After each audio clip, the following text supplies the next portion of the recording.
El cine ha ido evolucionando con una diferencia muy grande de una década a otra, sobre todo en cuanto a calidad de imagen, sonido y efectos especiales, pero eso no quiere decir que las películas más recientes sean mejores.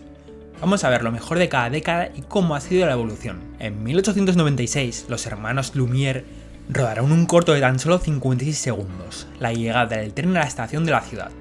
Lo veis en las imágenes, donde simplemente vemos como un tren llega a su destino, pasando muy cerca de la cámara mientras reduce la velocidad.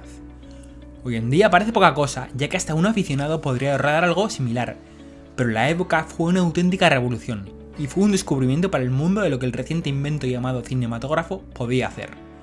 Los hermanos Lumière fueron unos grandes pioneros con un merecido reconocimiento. 6 años después, el ilusionista y cineasta Georges Méliès, con 44 años, rodó el considerado primer gran corto de la historia, Viaje a la Luna. Es una adaptación de Julio Verne y H.G. Wells, donde 6 astronautas viajan en una cápsula espacial de la Tierra a la Luna.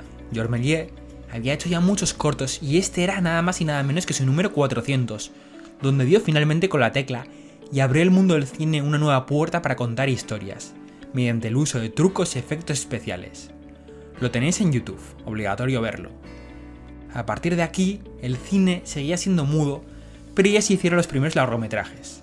El primero, que fue a mi consideración una obra maestra y que la gente sigue disfrutando hoy en día, es El gabinete del Dr. Caligari, dirigido por el alemán Robert Wiene y una de las primeras películas del movimiento de vanguardia, el expresionismo alemán.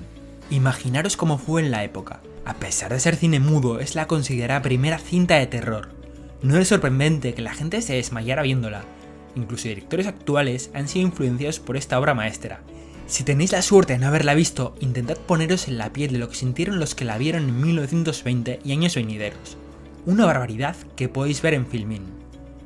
Solamente un año después, pero considerada ya otra década, estaba Charles Chaplin, que con tan solo 25 años empezó a hacer sus primeros pinitos en el cine, con cortometrajes, hasta que en 1921 dio el salto con El Chico, que cuenta la historia de un niño que lucha por sobrevivir, que terminará en las manos de un vagabundo. En tan solo 68 minutos se nos cuenta una comedia dramática que lanzó a Chaplin directamente al estrellato. Es otra de esas películas que cambió la historia y salieron otros tantos intentando imitarle. Aún hoy, 100 años después y siendo muda, saca las lágrimas de aquel que la vea. Una demostración que por mucho que evolucione el cine, es difícil mejorar obras maestras de este nivel. La podéis ver en Filmin. Esta década fue increíble y otras obras maestras como Amanecer, El maquinista de la General, La Quimera del Oro, La Pasión de Juana de Arco, Metrópolis y El Mundo Marcha, por nombrar solo unas pocas.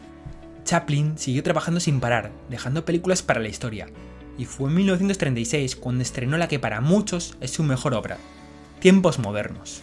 Otra maravilla del cine mudo, a pesar de que este género estaba ya en su etapa final, donde el protagonista lucha por la supervivencia en compañía de una huérfana que conoce en la calle. Es la última película que Chaplin nos deleitó con su mítico personaje Charlotte. Estaría en la lista de muchas personas como una de las 10 más importantes de la historia. Si aún la tenéis pendiente, la podéis ver en Prime. Llegamos ya a la década de los 40, en plena época de oro de Hollywood, y creo que entre otras obras maestras destacaría Perdición de Billy Wilder, una de mis películas favoritas de la historia. Lección magistral de cómo hacer cine negro, donde un agente de una compañía de seguros y su cliente traman asesinar al marido de esta para cobrar el seguro. Fue la cuarta película del director, para muchos la mejor, pero su filmografía es de las mejores que se han hecho. Repasad y ved todo lo que podáis de Billy Wilder. Podéis empezar con esta en Filmin. En esta época tenemos la suerte de tener cientos de obras maestras, pero hay que destacar a dos directores, Stanley Kubrick y Alfred Hitchcock. Fue en 1957 cuando Kubrick dirigió la que para mí es la mejor de la década de los 50, Senderos de Gloria. Película de culto considerada bélica, pero con un mensaje claramente antibélico, donde un grupo de soldados reciben un terrible castigo que servirá de ejemplo a los demás soldados. Con Kirk Douglas como protagonista, una leyenda en su época, en tan solo 86 minutos veremos una historia que nos mantendrá pegados al sofá. Una pasada que os gustará a todos, y si tenéis la suerte de tenerla pendiente, está en Filmin. Tan solo 3 años después, en 1960, considerada de la misma década, Hitchcock estrenó la que para muchos es su mejor obra, Psicosis. Una de las mejores películas de terror e intriga de la historia que podéis ver en Movistar y Filmin. Llegamos a la década de los 60, donde las películas del oeste estaban muy de moda, y Sergio Leone era uno de los mejores. En 1966 dirigió El bueno, el feo y el malo, donde 3 cazadores de recompensas han de colaborar para buscar un tesoro. Es la película del oeste que tenéis que poner al que nunca ha visto una del género, la que hará que el que no lo conoce se haga instantáneamente y casi por arte de magia un fan del western, y quiere ver como mínimo las mejores. Conviene tenerla en formato físico ya que por momento no está en plataformas. Y tan solo 6 años después, en la década de los 70, llegó la considerada por la crítica como la mejor de la historia, El Padrino. Poco que decir que no se sepa esta adaptación de un libro, que llevó al éxito a su director, productor y reparto. Poca gente puede negar que no sea como mínimo la mejor de mafia de la historia. Una pasada que podéis ver en Movistar. Y si queréis saber más sobre cómo se hizo, en la misma plataforma tenéis la recientemente estrenada miniserie La Oferta, que merece mucho la pena. Pasamos directamente al último año de la década de los 80 con otra de mafia, uno de los nuestros. Dirigida por Martin Scorsese y protagonizada por el trío de Asis Ray Liotta, De Niro y Joe Pesci, en esta historia veremos como un niño que entra en una organización mafiosa, como chico de los recados, acaba prácticamente como el jefe. Está basada en hechos reales y para mí es una de las películas de mi vida, de esas que puedes ver cada año y disfrutar como un niño. A destacar el mejor uso de una voz en off que se ha hecho, una demostración de que esta técnica a veces funciona. La tenéis en casi todas las plataformas. Obligatorio ver también Casino, que se estrenó 5 años después de esta década. También hay que destacar otra de Sergio Leone, Érase una vez en América, que se estrenó en 1984. Dura casi 4 horas y podéis ver en Disney+. La década de los 90 es para muchos, y diría que para mí también, la mejor de la historia del cine. Muy difícil es quedarse con solo una película, pero quizá la que más destaque sea Cadena Perpetua. Una adaptación de Stephen King, un drama carcelario que se considera en IMDb como la mejor película de la historia. No se le puede poner ningún pero, y es la perfección hecha película, tiene el que seguramente sea el mejor desenlace de la historia. Si algún despistado la tiene pendiente, la tenéis en HBO y Movistar.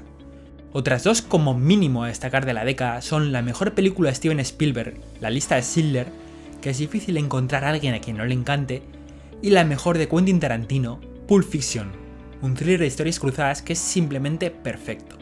Otra de la que no te cansas de ver, y la podéis ver en Netflix. Cambiamos ya de siglo con la mejor película de Sudamérica de la historia, Ciudad de Dios. Está basada en hechos reales y describe el mundo organizado en un suburbio de Río de Janeiro. Es una película cruel y con imágenes duras, no apta para cualquiera, pero muy necesaria, que fue un bombazo cuando se estrenó en 2002 y aún hoy en día está increíblemente bien considerada. Su director, Fernando Mireles, tiene una filmografía excepcional, pero aquí se corona.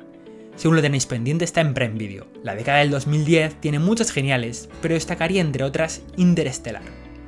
Una obra de Christopher Nolan que revolucionó la ciencia ficción y en concreto el género de las aventuras espaciales, con escenas nunca antes vistas en el cine, que no nos podíamos ni imaginar que fueran posibles. Es cierto que tiene bastantes haters. Si eres uno de ellos, dime por qué en los comentarios, pero a mí por lo menos me alucinó y me sigue encantando. Un año antes estrenó otra maravilla de un género totalmente distinto, dirigida por Martin Scorsese, El lobo de Wall Street, una comedia negra basada en hechos reales que me parece una barbaridad. Y en 2019 fue el turno de Parásitos, que dio mucho que hablar para bien y descubrió de qué es capaz el cine asiático a gran parte del público. Y llegamos ya a la década actual, donde destaco entre otras claramente a Babylon, quizás la única que consideraría de momento de obra maestra. Damien Chazelle, que ya venía pegando fuerte con White Plus o La La Land, ambas multipremiadas, pero que en 2022 hizo este regalo al cine, ambientada en Los Ángeles durante los años 20 que cuenta lo que fueron los inicios del cine y Hollywood. Quizás no tenga tantos fans como las demás, pero personalmente me parece que merece mucho más reconocimiento. Y esto es todo, lo más importante de cada década. Si ves todas podrás decir que ya eres un cinéfilo. Obviamente hay mucha película sobresaliente que no he nombrado, pero no puedo incluir todas. ¿Y para ti, cuáles son las mejores? Si has disfrutado con el vídeo deja tu like y hasta la próxima, Pelidictos.